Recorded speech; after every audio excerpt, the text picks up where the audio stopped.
মজো, পাওয়ার, 7 up, spirit কোনটায় বেশি alcohol আছে? প্রথমে আমরা মজো দিয়ে শুরু করি।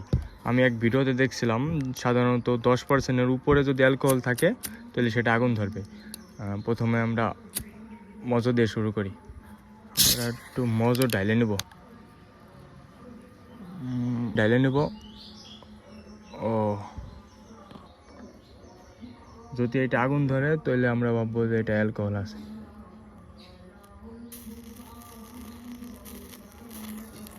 না, সম্ভবত আগুন ধরছে না, কারণ চরচর শব্দ হইতেছে। এটা হয়তো চিনি পুরার কোনো আচ্ছা, আমরা এটা জানা গেল যে মজোতে কোনো অ্যালকোহল নাই।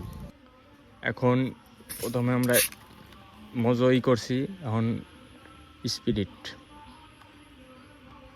স্পিরিট ঢেলে নিলাম।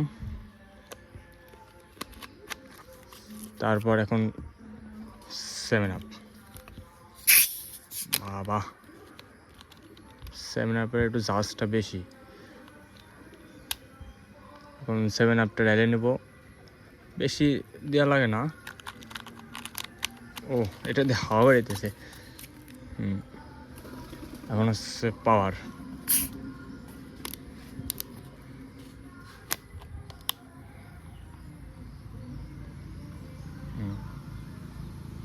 পাওয়ারও নেওয়া হয়ে গেছে, এখন টেস্ট করার পালা।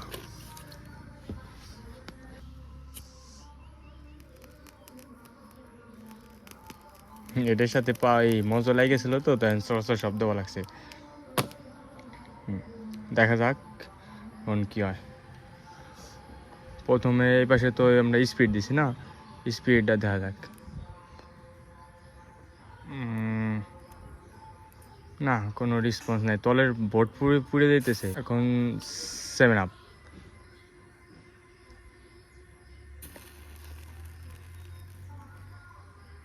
সস্তা শব্দ হয়, তবে অ্যালকোহলের মাত্রা কম। এখন পাওয়ার।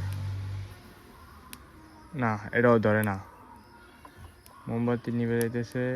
এটাতে অ্যালকোহল মোটেও না, এটা চিনির পরিমাণ বেশি, কারণ এটা দেওয়ার সাথে নিভে যাওয়ার ছিল। স্পিরিটটা আবার ট্রাই করা যাক। স্পিরিট